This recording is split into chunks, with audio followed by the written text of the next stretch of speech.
From Huawei to South China Sea to the Uyghur Muslims concentration camps and Hong Kong, the United Kingdom has got Beijing cornered on all key issues, and China has no answers.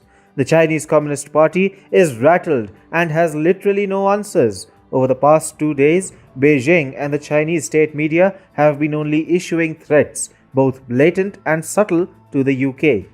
In the past couple of days, London and Beijing have crossed swords over all these issues. Speaking about the Uyghur Muslims concentration camps being run in the far western province of Xinjiang in China, the British Foreign Secretary Dominic Raab said that the Uyghur community is being tortured and suffering from abuse of their human rights. In a local radio interview, Raab added, "It is clear that there are gross, egregious human rights abuses going on, which is why in Geneva at the UN we raised this with 27 partners to call out the government of China for its human rights abuses of the Uyghurs, also of Hong Kong."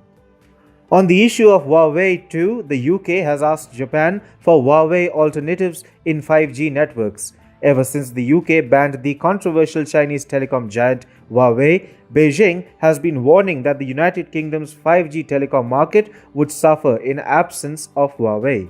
But now, the Nikkei Business Daily has reported that London has asked Tokyo to help the UK build its 5G wireless network without Huawei. The UK is reported to have cited Chinese tech firms NRC Corp and Fujitsu Limited as potential suppliers. Meanwhile, The Times has also reported that British military planners have formulated plans for deploying the HMS Queen Elizabeth carrier in the Pacific as a part of an international alliance to confront Beijing.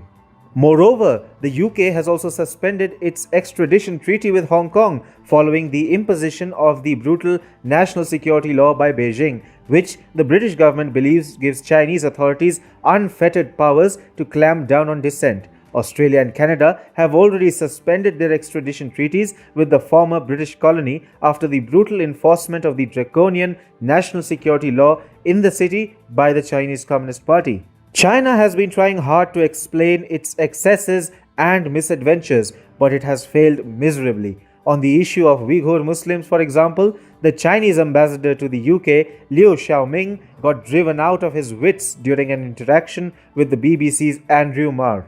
Appearing on Marr's show, the Chinese ambassador acted like a true wolf warrior from China. He hit out at so-called Western intelligence and accused the West of making false allegations against China. On the question of forced sterilization and concentration camps in Xinjiang, the ambassador said, "There is no so-called massive forced sterilization among Uyghur people in China. It is totally against the truth. I cannot rule out single cases for any country. There is no such concentration camp in Xinjiang." Xiaoming was, however, taken aback on being shown a shocking footage of blindfolded people being loaded into trains. All that the Chinese ambassador could say was that he did not know what the video was showing. The sudden British pushback has rattled China, which has naturally started threatening and criticizing the British moves. The Chinese ambassador to the UK, the Chinese Foreign Ministry, and CCP mouthpiece Global Times have been constantly trying to warn London against more such moves aimed at containing Beijing's influence. On the issue of British military planners considering stationing an aircraft carrier in the Pacific, Xiaoming said that it would be a very dangerous move. Beijing's top envoy in the UK further warned that as London cuts trading ties with the European Union, it should not gang up with the United States on the Chinese.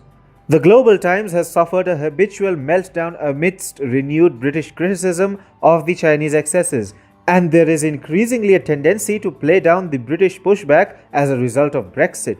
Beijing is trying to play victim here by suggesting that the UK has ganged up with the United States against China after cutting ties with the EU. Hu Xijin, the Tiananmen protester turned Global Times editor-in-chief, tweeted, "Is the UK a European country? Chinese people now see it more as a Five Eyes member, which is tightly controlled by the US. China will certainly counter UK's sanctions on China, but to be honest, those reciprocal sanctions are all in areas that are insignificant."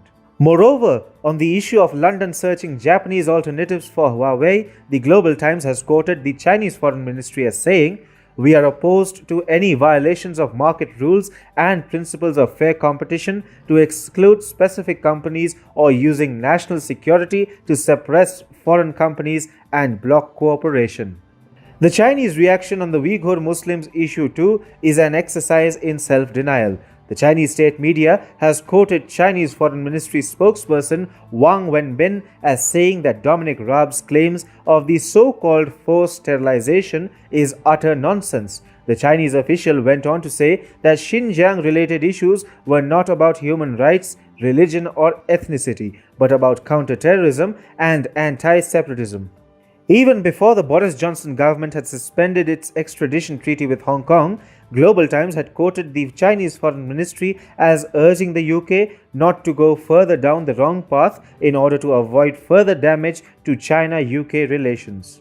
The UK has cornered the paper dragon on the most contentious of issues. As the UK prepares to punish China for its misadventures, all that a rattled Beijing can do is turn restless and issue a spate of threats to London.